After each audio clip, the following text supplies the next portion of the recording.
I think what we're beginning to see is the global economy fraying around the edges. And I think we're beginning to see that, from various other major economies, we're beginning to see them stall. It's not gold going up so much. I mean, obviously, gold has a volatility of its own, but it's actually quite low. But most of the move is actually due to expectations of lower currencies in terms of their purchasing power. It's not just gold. And actually, it's not just silver. It's the whole of the metals complex that is likely to be affected this way.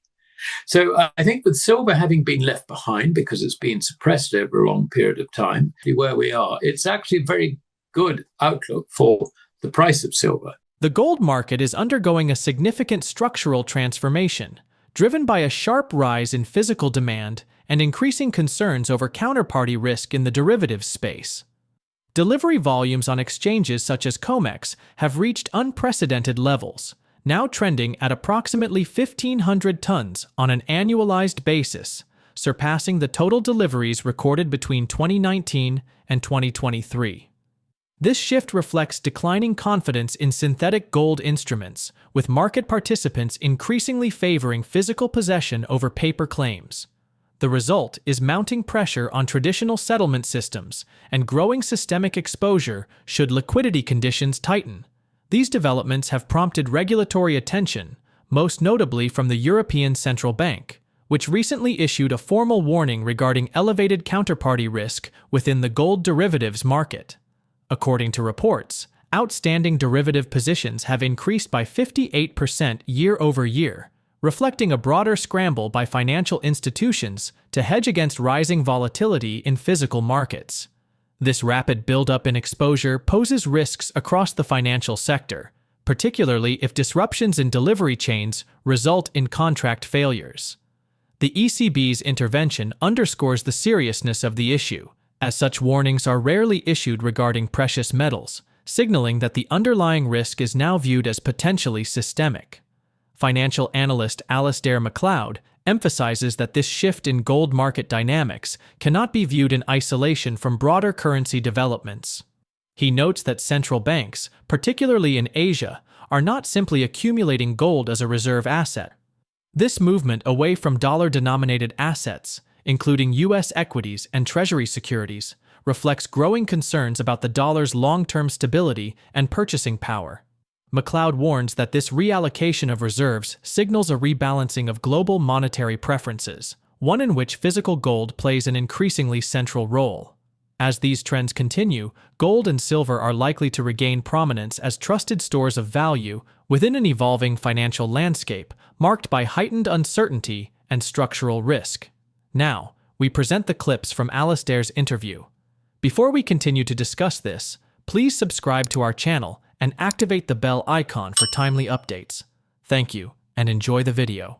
Well, the way I look at it is not so much how high it can go, but how low the dollar can go. And because really, it's not gold going up so much. I mean, obviously, gold has a volatility of its own, but it's actually quite low. But most of the move is actually due to expectations of lower currencies in terms of their purchasing power. That's something which is really driven by foreign interest. Now, for some time, we have seen the People's Bank of China buying gold. But they're not really buying gold. What they're doing is they're dumping dollars. And I think if you understand that distinction, then you actually get the story. That's the whole point about what gold is doing at the moment. Now, we had a very interesting moment when I think it was just after Liberation Day, when we saw the dollar fall and bond yields rise. Now, I mean, this, as far as market participants are concerned, shouldn't happen. If you get rising bond yields, you would expect to see the dollar rising. But what it was foreigners dumping US investments and dumping the dollar. And that was the key to it. Now, we've got a pause in that situation. And the pause, I suppose, is understandable given that Trump is backing off on tariffs. How much, we really don't know. He seems to have come to some arrangement with China, but we don't actually know what it is. But it looks like China's if you like, control of rare earths has upset Trump's plans. But there is another thing in this, and that is that Trump is a spendthrift. He wants to cut taxes. He wants to eliminate income tax, indeed. I mean, part of his whole tariff plan was to return to the situation before the First World War, when there was no income tax and the federal government, if you like, earned its revenues in tariffs. But that's no longer the global situation. The global situation is actually extremely dangerous. And I think what we're beginning to see is the global economy fraying around the edges. And I think we're beginning to see that, from various other major economies, we're beginning to see them stall.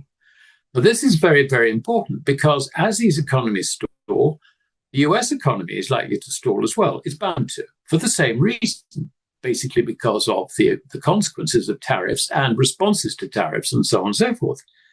Now, what this means is that there will not be the increase in the revenue from the private sector to support the cost, just the interest, if you like, the accumulating non-paid interest on government debt.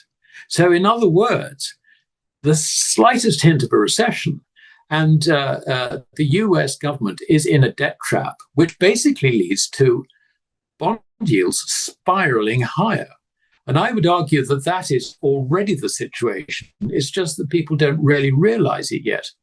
But they will wake up to it. And at that stage, we will have the situation again, whereby you see the dollar falling and bond yields rising. And they'll be talking about inflation, because what is inflation? Inflation basically is a fall in the purchasing power of the currency. So this is a situation which, of course, markets do not expect. If you talk to people in markets, they're saying, oh, we expect there will be 2 quarter point cuts in the Fed's rates this year. Well, that may well happen. But if it happens, what happens to the dollar? It's down the tubes. We go back to the dollar. The dollar is in a very, very bad position. So one way and another, I think this is just a pause.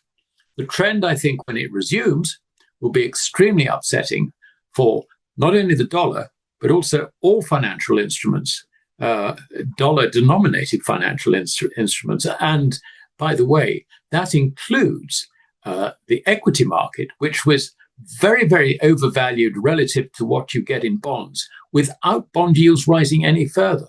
It's a very, very important point. And remember that on the US Treasury's own tick figures at the end of March, they reckoned that $17.6 trillion of foreign investments is in US equities. Are they going to hang around and watch this? I think not. So pause, and I think the trend is going to continue, and it's going to be a nasty trend. Silver has surged past the $36 mark, a level not consistently seen since 2011, and before that, only briefly in 1980, underscoring what many now view as a significant technical and psychological breakout. The move is drawing renewed attention to the precious metal's role, not only in industrial production, but also as a monetary asset. Amid ongoing economic uncertainty, persistent inflationary pressures, and growing skepticism toward fiat currencies, investors are increasingly turning to silver as both a hedge and a store of value. Unlike gold, silver had remained relatively undervalued, evidenced by the gold-silver ratio climbing as high as 106 in recent years. However, the recent correction in that ratio, now down near the low 90s, suggests a shift in sentiment. Market participants who missed gold's initial rally are now looking to silver as a lagging trade with considerable upside potential. The current price action may mark the early stages of a broader revaluation as silver reclaims its dual status as both an industrial commodity and a monetary reserve. Alasdair Macleod attributes silver's long period of suppressed pricing to strategic actions by the People's Bank of China, which, since the early 1980s, has controlled the country's acquisition of both gold and silver. According to Macleod, China worked closely with major Western banks to execute forward sales of silver that effectively kept global prices subdued. This approach allowed China to import and refine large volumes of silver while maintaining downward pressure on global markets. However, recent policy changes suggest a turning point. The Shanghai Gold Exchange has announced plans to open offshore vaults, and the Shanghai Futures Exchange has eased restrictions to allow direct foreign participation without requiring local subsidiaries. Macleod believes these developments reflect a broader shift in China's monetary policy as it reduces reliance on the US dollar and elevates the strategic importance of physical precious metals. Okay, well, it's been priced only really as an industrial metal, and as an industrial metal, it has been suppressed. And I think that the guilty party is China. Bear in mind that China in 1983 gave the People's Bank of China sole responsibility for acquiring gold and silver on behalf of the state.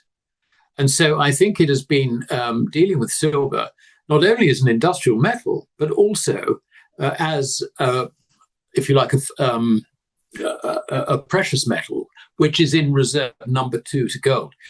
And bear in mind also that China was last on a silver standard in 1935. So this is actually quite recent, if you like, in the long history of China from Confucius days until now. So you can see that that's the case. Now, we know how, or at least I know how they accumulated gold. I mean, they had a bear market. They started doing it in 1983. You had inward investment, which, because the other thing that the People's Bank did was it controlled completely foreign exchange transactions. And so everything, all foreign exchange transactions, inward investment, and so on and so forth, all went through the bank. And later on, of course, as these investments, factories and so on and so forth, bore fruit and exports started increasing, that again was foreign exchange transactions going through the People's Bank of China. So it was quite easy for the PBOC to accumulate gold. The mystery has been how they've done it with silver.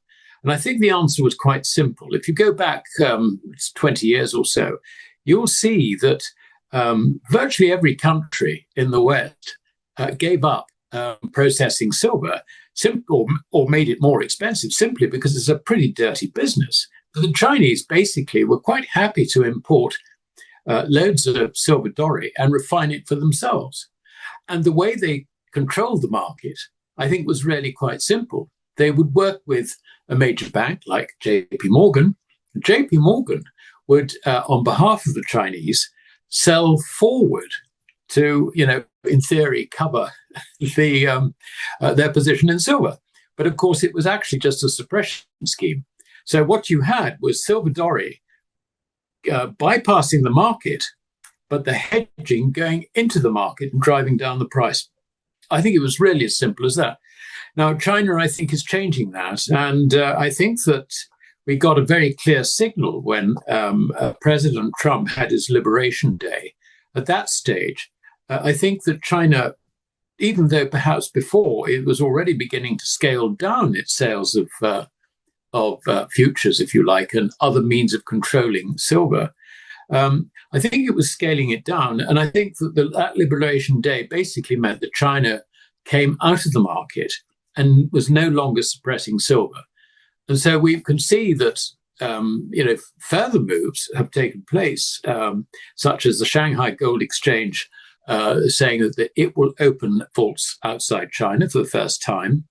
And at the same time, the Shanghai Futures Exchange has said that it will open itself up to foreigners participating on that market.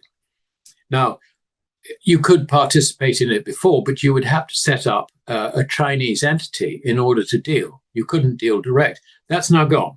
So these are very, very important changes. And I think that, it's not just gold. And actually, it's not just silver. It's the whole of the metals complex that is likely to be affected this way. So I think with silver having been left behind because it's been suppressed over a long period of time, we got to the point where the gold-silver ratio was up at 106. It's now fallen down. It went down to about 90. It's about 93 at the moment. I think that's going to go a whole load lower because people who've missed the boat in gold are going to say, well, silver hasn't gone up that much. We ought to get into that because look at the gold-silver ratio. It is still far too high. So that's, I think, roughly where we are. It's actually a very good outlook for the price of silver. And it's a turbocharged way, if you like, of getting out of credit, getting out of fiat currencies. If current economic pressures continue to mount, driven by persistent inflation, central bank intervention, and growing geopolitical instability, gold and silver could be on the verge of a historic breakout. Market forecasts suggest that gold may reach $4,000 per ounce by 2025, reflecting not only investor demand but also a broader loss of confidence in fiat currencies. Meanwhile, silver, having already breached key technical levels, is showing potential to revisit and even exceed its all-time high of $50 per ounce. With its smaller market size and rising industrial demand, silver is increasingly viewed as a leveraged alternative to gold, attracting both institutional and retail investors seeking exposure to hard assets. As the global financial system shifts further toward tangible stores of value, both metals appear poised to benefit from a structural revaluation in the face of monetary uncertainty. Where do you see gold and silver heading next? Could we be on the verge of $4,000 gold and $50 silver? Share your thoughts on Alasdair's analysis in the comment section below. If you find this video informative, please support us and turn on notifications to stay updated about our latest videos. See you in the next video. Thanks for watching.